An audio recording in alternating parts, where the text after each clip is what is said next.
Hello everyone and welcome back to another Kickabout video. So in this one we are going to do the top half of the table. We did the bottom half of the table just now. So we're now going to do 10th to 1st. So make sure you like and comment on the video. Let us know what you think as we go through. And at the end of this video I'll also flash up the entire table so you can see what it's like. So right, let's get on into number 10. 10th place I've gone for West Ham. I'm probably doing this with my heart rather than my brain, quite honestly. I'm doing this on the proviso that Paquetá doesn't get sold and that we bring in one or two more players, but actually I'm doing this mainly on the fact that I genuinely don't think Moyes is long for this job. And this is a massive gamble, and look, I'm more than happy to hold my hands up here and say that there is every chance West Ham could be right down the fucking bottom. It's absolutely possible. I'm doing this, as I say, with my heart rather than my brain on this one, but the squad that we've got is easily good enough to be in that position, if not higher. Yeah. And we just need a manager to unlock it. And I feel like, you know, if Moyes, and here's again, I do not like Moyes particularly. Yeah. However, I'm not the sort of fan that's going to hate on him even if he tries to change his ways. If he tries to change his ways and actually gets us playing a lot more positively, even if we still play largely on the counter, I'll say crack on, Moyes, keep going, do what you're doing. But if he doesn't change, if he continues this stubborn approach at playing football, at sitting on the edge of your box, even with a talented group of players, when you're bringing in players like Alvarez, if we bring in Kudus from Ajax, you've got Paquetá there, you've got Bo. These are players who want the ball at their feet. Ben Rama, another one, Fornals. These are good ball-playing players, and you're nullifying them by the tactics that you're playing. So, 10th for West Ham is very much based on what I foresee West Ham's path being. Bring in one or two more better players, and Moyes being moved on probably within the next 2 months if things start badly. Do you think they would, though? I mean, obviously you were in the relegation zone for a lot of the season last season and you managed to survive. Oh, what do you mean? Would they sack Moyes? Yeah. Moyes' tether is fast running out at West Ham. You know, he's been given the job this season because he won the Conference League. But West Ham fans are very anti-Moyes for the most part. They all appreciate what he's done. We all do. Yeah. But at some point you have to hold your hands up and say that, okay, you've done brilliant for us, but now it's time to move on. Now it's time to try something different. And the new director of football we've got in has to be respected for the jobs that he's been done at other clubs. And if we bring in somebody like that and then don't listen to him and stick with Moyes, what was the fucking point in bringing him in? So that's why I think that the board are waiting for an excuse. And our fixture list at the start of the season is pretty shit. So there's every chance we could end up down the bottom end of the league. And I think that 6 games in, if we're in the relegation zone, that will be enough fuel to justify their decision to sack a manager. And our owners don't sack managers very often, but I think that would be enough. And then it's a case of, you know, you've got to get it right, whoever you bring in. So, yeah, very much gambling with that 10th place. I'm sure a lot of people, you are screaming at me and laughing at me for it, and I totally get it. But I'm going with it. Let's see. Let's have a conversation at the end of the season or at Christmas. Who have you gone for 10th? I've gone for Aston Villa. Okay. I just think, not so much because of how they played against Newcastle, because like I said on the pod, Villa always start the season poorly, and it doesn't really mean too much at this stage of the season, but I think Europe will have a massive impact on Villa this season. I don't think they've got the squad depth to be able to balance the two, and obviously they're going to want to, I mean, Pete was saying that he thinks that they'll just purely focus on the league, but I know he's talking about Newcastle. But I mean, I think completely different, and I think Villa are the same as Newcastle, you know, not been in European competition for I don't know how long. I think you're going to want to try and go as far as possible. In the Conference League is very winnable for them. Very, very winnable. If West Ham can win it, so can they. Yeah. Absolutely. The key thing will be for them is what do they do now they've had those 2 big injuries, because their squad wasn't that heavy anyway, and they've now lost 2 senior players basically for the rest of the season. So do they now have to go and find some more players? So could be interesting. Could be interesting. Right, who you gone for 9th, Dan? 9th, I've gone for Brentford. Okay. Yeah, I think I think they'll probably struggle a little bit without Tony.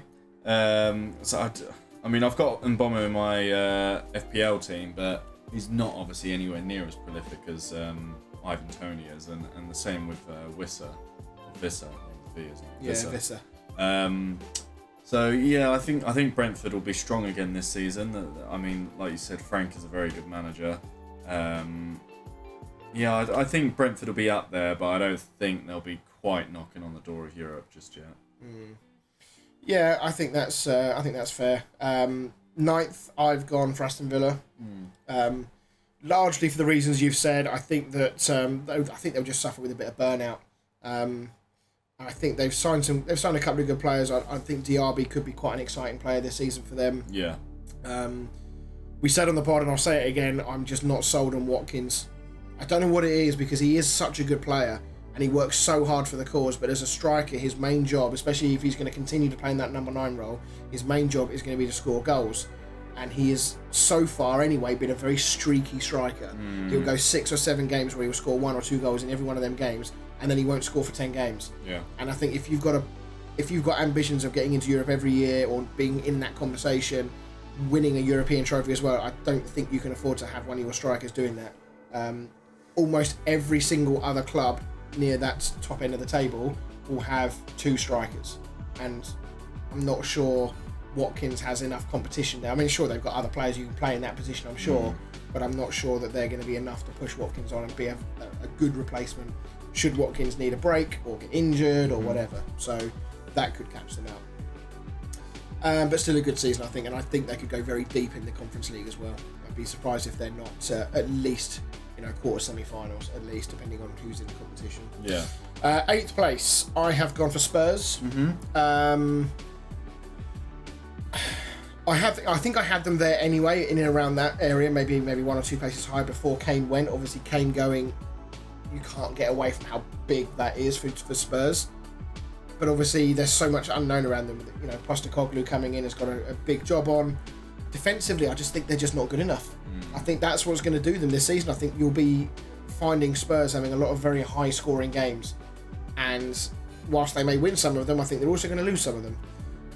So I would be, given that they, the sort of money they got for Kane, I expect them to be busy in the market. They're supposed to be going for that. Is it Gift Orban from Ghent? Okay. So whether he's going to come in and be that player, because Spurs are fighting a bad fight here, because how do you go out and replace a player like Kane? There are not many Harry Kanes in this world, and the ones that are like Harry Kane are either with big teams that you're not going to be able to prize away, or you simply can't afford them. So they've got to go and find a replacement for Kane, but I think expectations have to be set with who comes in, because what's going to happen is that whoever comes in is inevitably going to get compared to Harry Kane, and it doesn't matter who they bring in. The media, the fans are going to be almost subconsciously expecting somebody to come in and be the new Harry Kane. So whoever comes in needs to be very much aware of that. I don't think Richarlison has got it in him to replace Harry Kane. Son, the jury's out on him. He was poor last season. He now no longer has Kane, who was his long-time partner in crime with all the assists that they gave each other. So I think Spurs could have a little bit of a season like last year, quite frankly, just without the goal scoring of Harry Kane. So I totally envisage them not getting into Europe again this year. So I think they're going to come 8th this year. Yeah, I've also got Spurs at 8th. It's funny you say that you reckon there'll be a high scoring, high conceding team. I don't think they'll be that high scoring, actually. I mean, both their goals came from defenders at the weekend. I don't really think Richarlison is a striker. James Maddison's going to be key for them, because if he can lay on enough assists for people, then maybe that will help. But I know what you mean. Yeah, I mean, I don't know what's happened to Son. He was one of my favourite players, but even though he's not even a United player, but just seems like a completely different player, especially last season. And I mean, I know we're only 1 game in, but even now he just doesn't seem to get on the ball that much. And I don't know if he's kind of lost confidence in himself and maybe in the team. Yeah. I don't really rate Richarlison at all. Kulusevski's decent, but he's quite hit and miss. Their midfield is a bit. I mean, obviously Maddison's a massive plus to that team, but the rest of the defence and the team are just a bit like, man. I don't see them as like a top 6 team anymore, especially at the moment. Especially now they've lost Kane, who obviously was their sort of 20 goals a season go-getter. Not sure what to think of the goalkeeper just yet. I mean, the second goal they conceded was pretty poor. Yeah, wasn't great. He strikes me as being a bit rash. Yeah. On first viewing, anyway. Obviously, a lot more time yet before you should be judging somebody. But on first viewing, I'm not sure he's the upgrade on Lloris that Spurs fans would have been hoping for.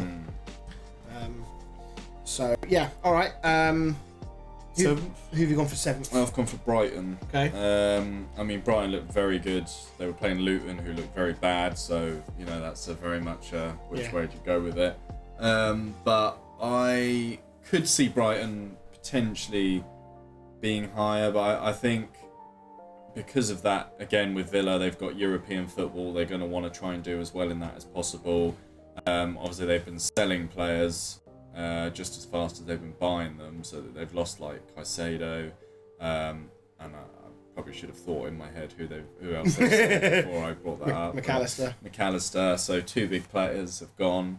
They've obviously done quite well again in the recruitment. João Pedro looks like a very good signing. Yeah, he could be one of the signings of the season, actually, given from a value point of view. Yeah. So I think Brighton will be up there, but I think they might struggle a little bit this season in terms of quality and depth because of Europe. Yeah, I agree. I've got Brighton in 7th as well.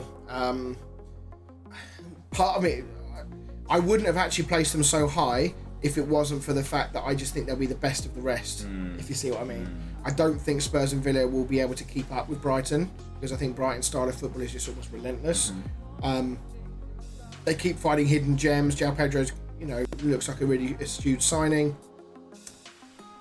The key will be is if they've got the legs. That's what it comes down to. They may have to dip into that transfer market just for bodies, if nothing else. So it is going to be interesting. There is every chance they could fall off, but equally it could spur them on. It could be, the excitement around the club for being in Europe for the first time. I mean, bearing in mind Brighton before last season hadn't finished anywhere higher than about 13th or whatever it was. So to suddenly get into Europa League, not even the Conference League, they're getting in the Europa League.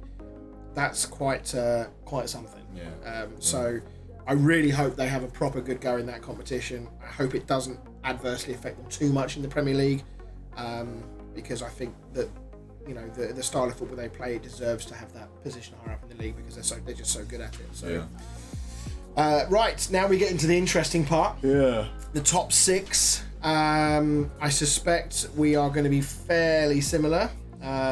Certainly for the next 2 anyway, or certainly the next 1. I've gone for Liverpool in 6th place. Maybe I'm wrong. Maybe I'm different to you. Liverpool in 6th place. I just don't think they've done enough in midfield from a transfer point of view. We knew they needed a bit more in midfield. What we weren't expecting was for them to rip out the entirety of their midfield and then replace it with 2 players. I thought that the game against Chelsea, for the first half an hour, I thought, oh, all right, actually, now they look really good. They look really good on the ball. As soon as Chelsea got a stranglehold on that game, Liverpool could not wrestle it back from them. And I think that was worrying. The number of youngsters they were bringing off the bench to replace those midfielders was worrying. Not because they're not good players, but just because, you want some more experience. You want some more, tried and tested players in there. And also, they've gone in for Caicedo and for Lavia, and both of them have rejected Liverpool in favour of Chelsea. So, work to be done. I did see Sky Sports just popped up to say Liverpool have had a bid accepted for some Japanese midfielder from Stuttgart. He's 30. So that's an odd one. So I think that Liverpool are going to have an okay season, but I think that it could be another season, a bit like last year, where they stumble over the line into 6th place, and it might come at the cost of Brighton because they're a bit just burnt out from Europe. Liverpool obviously in the Europa League as well, so they've got some European nights to contend with. But I think they'll squeeze over. I think that their front line, if they can keep Diaz fit this year, he's going to be massive for them, and I think they'll just probably outscore most teams they play. Their defence still looks a bit ropey with Trent at right back, because 1 minute he's at right back, the next minute he's in centre mid or left mid. Like, he just seems to be all over the place. Doesn't seem to have a set position half the time. And I think they could get caught again, Liverpool, defensively. I thought Chelsea opened them up quite a few times. So yeah, 6th for Liverpool. Depending on how the rest of the transfer window pans out, I guess. I've gone for Newcastle. Hey, there we go. Our first big difference. I've gone for Newcastle purely because, again, I think Europe will have a massive impact. And Newcastle last season started to drift a bit. They were getting a lot of draws. They were struggling to keep clean sheets. And I think obviously with Europe on top of that this season, they might start to drift down the table a little bit. You say that, they did recover though, because they had that blip, didn't they, around the Carabao Cup final? Yeah. And then they did recover towards the end of the season. They did, but I just think other teams like Arsenal, United, Chelsea, Liverpool just have bigger squads to deal with those sort of things than Newcastle do. I mean, obviously I could be completely wrong, and that's the whole point of this, but that's just my gut feeling that Newcastle will finish 6th this season. Alrighty, who have you gone in 5th? Just double check, I'm pretty sure I know, but yeah, I've gone for Chelsea. Okay. I think Chelsea will improve from last season, but at the same time, that's not very hard. They set the bar very low in 12th, so 13th, wasn't it, in the end? Was it 13th? I think so. Let me reconfirm. Oh no, it was 12th. You were right. Sorry, I apologise. Don't doubt the stat, man. Yeah, so I think Chelsea will be much better this season. Obviously, against Liverpool first half, it was a game of, well, not so much first half, but it was a game of two, I'll say two halves, but it wasn't necessarily split into two halves. Chelsea just looked awful first sort of part of the game, and then completely switched around and they were dominant. I think the new signings are quite good. The goalkeeper situation's interesting. I'll be quite interested to see if they sign another goalkeeper. I don't know whether Sanchez was intended to be the number one or not. Striker situation, that Nicholas Jackson could be a great signing and he could be a flop. It's another one where very difficult to know. Yeah, very early, and obviously he's playing against Liverpool, so it's not the easiest team to start off against. But they've got a good run of fixtures now, Chelsea, so it'd be interesting to see how he gets on. I think Nkunku could be a very good signing. It's unfortunate that he's out for a month or two. So yeah, I think Chelsea, I don't think they're quite... Obviously they've just signed like 8 more players over the last few days, yeah. So who knows, but... It's weird with Chelsea, isn't it? So I've also got them in 5th. We were saying before we started recording that it felt this season like Chelsea had a little bit more of a plan with their signings. They weren't going so gung-ho with their signings. They weren't spending 80, 90 million on every player they could get their hands on. And it felt like maybe this was a little bit of a rethink with Pochettino in charge. Maybe he was stamping his authority a bit with Bowley and saying, no, I don't want these players, stop just splashing the cash, let's actually get players in that we need. They've carted a lot of players off to balance the books, which is what they needed to do anyway, because they had a massive squad. And then over the last couple of days they've just gone mad again, and then they're bringing in Caicedo for 115 million. That is a lot of money for somebody who cost Brighton 4.5 million. I can't help thinking that the Declan Rice transfer has had a say in that with the amount of money. I don't know about Lavia. I don't know whether they're just doing that to stop him from going to Liverpool, frankly, because you've got Conor Gallagher. Do you need Lavia as well? But they've got... That's the thing, and that's what I'm thinking about. Chukwuemeka, whatever his name is. Yeah, and that's what I'm thinking about Elise. Like, they've got that Madueke, they've got Mudryk, they've got Sterling, they've got Nkunku. Jackson can play wide. Yeah, do they need another wide attacking player? Does seem odd. I know they're about to shift off Ziyech. I don't know if... I think Pulisic is also gone. Yeah, he's gone to Milan. So they have got rid of you. Hilariously, Loftus-Cheek scored a hat-trick in his debut for AC Milan, didn't he? So, yeah, the jury's out for Chelsea again. I'm worried that they're going to be in a similar position. The difference is that they've got a manager who's probably better geared to deal with that situation than they did last season with Potter. So, let's see how it pans out. But I think... It'd be interesting to see how many of these are actually his signings as well. So obviously we felt like with Potter that not necessarily all of them were his signings. Yeah. Difficult to know. We probably will never find out these things until the manager leaves and maybe spills the beans. But I certainly think they'll have a much better season. We saw already at the weekend that they were in a far better spot this time compared to last year. So I don't think it will be as funny as it was last year laughing at Chelsea fans. And it was funny.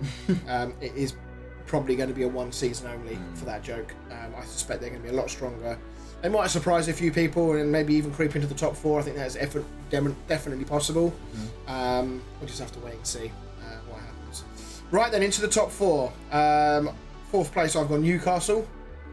I take on board everything you said about Newcastle, about their lack of depth and everything else. What I'm gambling on here is Eddie Howe, because he has proven before that he is just a fantastic coach. And he is, one of the facets of a good coach is does a player improve under the manager? What we got here? Oh, you got the game on. Penalty shootout. A facet of a good coach, do they improve as players under that manager, or do they stagnate, do they get worse, whatever? You could almost look at pretty much every player in that Newcastle squad and say they have improved under Eddie Howe. Look at Joelinton, Almiron, Wilson's probably stepped up to another level. Look at some of those other midfield players, Jacob Murphy. All these players have improved so much under Eddie Howe, and I feel like as a result, even though the signings of people like Livramento and Harvey Barnes, they're not the sort of signings you would expect a top 4 club to make, with the greatest of respect, but they are signings by a manager who clearly looks at them thinking, I can turn him into this and I can make him better. So, whilst they're not the ground earth-shattering signings of 70 million on a world-class player, what he is looking at is thinking, right, well, these players can come in and fit into my system really easily. They'll score goals, they'll get assists, and I can do this with him. I can make him improve in that area. So I think that despite the fact they've got to juggle Champions League, I do think they'll focus heavily on that this year as well. It wouldn't surprise me if they signed at least 1, possibly 2 more players before the end of the window, although they will have to be careful with the FFP. But I think they can do it. I think they can juggle it. Time will tell on that. Yeah. Who have you got in fourth? Fourth, I've gone Man City. Nah. I've gone Man United, actually. Have you? Is this a direct response after what you saw on Monday? No, not really. I'd already put them there anyway. I just don't really feel like... I think Onana's a good signing. I think Mount's a poor signing. I'm not really that...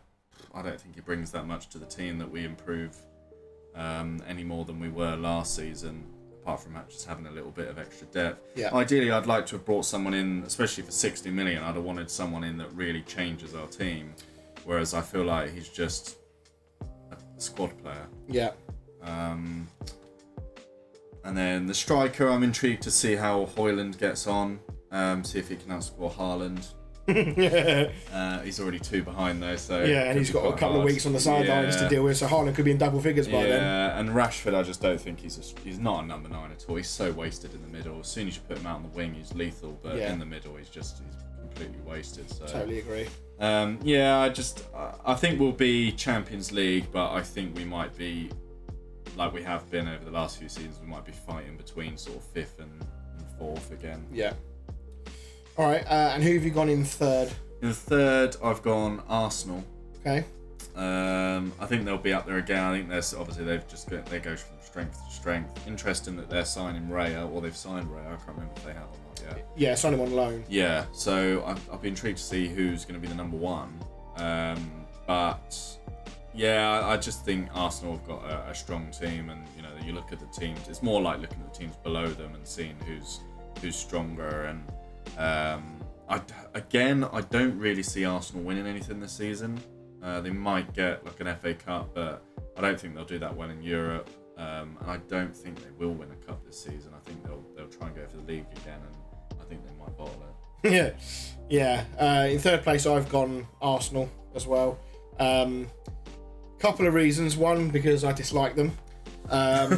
Secondly, I think that 2 of their 3 big signings have massive question marks against them. One is unfortunate because Jurrien Timber has just done an ACL. So that's a massive blow given the money they spent on him and probably the sort of role that he was expected to play in that team. So that's huge. That's not obviously his fault, but it does raise a question mark of what Arsenal do now. Do they go and replace him? Do they live with what they've got and wait for him to come back? The other one is Kai Havertz. I just, for the life of me, can't work out why they spent 70 odd million on him. I don't see where he fits into their squad. I don't feel like he's actually good enough to play in such a dynamic team that Arsenal are, the sort of team that they're trying to be. I don't know if he fits in. I think that he could be, in that bracket for one of the sort of flops of the season, just because of the amount of money spent and what they're expecting. And obviously the other one is Declan Rice. Huge money coming in. I think it's a safe signing despite the money, just because you know what you're going to get with him. Yeah. The difference is that what role is he going to have to play at Arsenal compared to West Ham? Because now he's in a team that is massively possession-based. I think Graham Souness summed this up perfectly. He plays in a team that is very much, his defensive instincts are spot on. He knows how to intercept. He knows how to read the game. He knows how to break up play and tackle and sort of pass the ball and dictate the ball. But he's done that primarily for West Ham in our half of the pitch. Now he's got to do that in the other half of the pitch. He's now got to try and get in and amongst the goals. He's got to get amongst the attacking play a bit more often. And I think there's going to be an adjustment period for Declan Rice at Arsenal where he gets used to playing in a team like that. I think he's absolutely good enough to do it. But I don't think that he's going to... I think he's going to be a bit of a slow burn this season. I think Arsenal fans are going to have to be patient with him while he gets accustomed to it. But sooner or later, he's going to be fantastic with them, I have no doubt. But I think Arsenal fans are going to have to understand that it's not going to happen overnight with Rice while he gets used to the new system and all these new things. So in second place, I've gone for Man United. I've stuck with them despite Monday. I think Onana's a great signing. The caveat to that is I also think that he actually could cost you goals if he has rushes of blood like he did on Monday. He's obviously very lucky to not give away a penalty. But obviously what he gives you with the ball and his ability to play out from the back is massive. Højlund I think could be a great signing. So I'm gambling on that. I'm gambling on players like Bruno Fernandes, Antony, Casemiro all stepping up to the plate again this year and being good. My worry for United is, will they sign any more players? Because I heard a rumour today that not selling Maguire to West Ham because of the whatever the disagreement was with regarding severance pay, McTominay potentially now staying as well. Apparently those two going were going to be your biggest earners in terms of people out the door. So it sounds like without those two going, the chances of you bringing in any significant signings are pretty small. That's the problem with us keep signing these average players on massive contracts. Yeah, so the rumours around Amrabat and Pavard are highly unlikely apparently as things stand to actually come through to anything. So I'm again gambling a little bit. I think that actually Man United going second is because I see them as a they've had that season under Ten Hag. They're used to his style of football. I do expect them to kick on, and I actually think that Arsenal will step off a little bit this year. I don't think they're going to have a good a season as they did last year. I'm just not convinced by the signings that they've made, despite the money that they've spent, that they're actually going to have the impact that they want. So yeah, we'll have to wait and see. And second for you, Liverpool. This is very, very interesting. There's been a couple of big calls in this predictions of ours tonight for both of us. This one's got to be up there with the biggest call, I think. What makes you think they're going to get second? I just think they'll start to gel together. Obviously, they started off awful last season, and then they left it a bit too late, but they were really, on LMA where United just came out of nowhere. That was kind of like Liverpool. They just came out of nowhere, and they were really starting to sort of touch toes with United and Newcastle, and then luckily they did drop off a little bit. So there's a bit of breathing room. But I think Liverpool, I do think they've bought a decent midfield with the likes of McAllister. I mean, I don't know about this Japanese fella, but who else they bought? Zanozlai, the Hungarian player. Yeah, I think he's a decent player. He looked quite good, I have to say. Yeah. And then obviously their attacking lineup is unreal. You don't think that their lacking in midfield is going to cost them? Because we both agree, right? They need more. Yeah, 100%. And they need a CDM, which is what they've supposedly bought with this Japanese fella. I don't really know anything about him, not going to lie. I'd probably be wrong. Maybe now I'm having doubts about them finishing second necessarily, but that's what I predicted before the season started, before I watched the Chelsea game, and so I decided to stick with it. Unsurprisingly, that only leaves Man City for both of us in first. There is a real danger, of this league becoming the very thing that we criticise the Scottish League, the French League, the Spanish League for being. Man City have won it 3 in the last 4 years now. Well, as we're talking, they're playing in the European Super League. Super Cup, aren't they? Yeah. I think the only question mark, because it is the only one really, because this is Guardiola we're talking about, and he's a relentless manager and refuses to let his players drop off. They were a bit slow to get going by their standards in the first half of last season before they really sort of went into full machine mode. The only question I can think of as to why perhaps they might take their foot off the gas, for want of a better expression, is the fact that they have won the treble. Yeah. they finally got that Champions League, which was what they had eluded them for so many years. Yeah. Will it now be a bit of a, thank fuck we done it, right, we can relax now? Maybe. So I don't remember how Man United did that year they won the treble, or what they did the year after particularly, but it wouldn't surprise me if they were a bit slow out the gates, but then obviously we saw them against Burnley and they still look pretty damn sharp. And Guardiola is so relentless, he won't let them. He's got so much to, he's still got such a passion for everything that he's just not going to allow them to drop. So I think the problem with City is I say the problem for everyone else is that with City they just have such a massive in depth of squad. Yeah. When I've been talking about Villa, Brighton, Newcastle, we talk about once Europe starts, City can just rotate so many different players around, and they've still got a really strong starting 11. You look at the likes of United, who have to bring in players like McTominay, Harry Maguire to rotate things, and it weakens the squad. City bring off Alvarez, who would easily get into a lot of Premier League teams' first teams. Yeah. Their defenders, they've got like Stones, Ruben Diaz, Laporte hardly gets any game time. Laporte would walk into most Premier League teams. Yeah, absolutely would.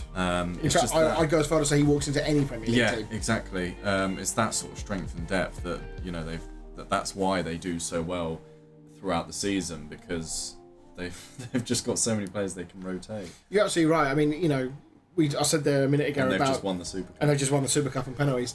I said before about, the second half of last season they became so machine-like, but it's very much part of that is considering all of the other clubs by that point have played a lot of football in various competitions, and when you don't have the squad to rotate, fatigue and tiredness will kick in a bit more. With Man City, a lot of those players are still, they're much more fresh by comparison to the other teams that they're competing against. So that definitely does have an effect. They are obviously the favourites. I highly expect them to win the league again. I'd be surprised if they didn't, but equally I can see a situation where perhaps they are a little bit more off the pace than they have been, just because they've won that treble. But as I said, the factor is Pep. Will he allow that to happen? Probably not.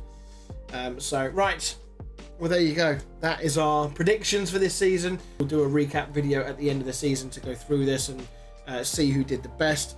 Yeah, I think that's it, isn't it? There's nothing else to say. Thank you very much, everyone, for watching. Do check our podcast out that goes out every single Tuesday now that the season is back around. And make sure you like, comment, and sub on this channel for more. See you later. See you later.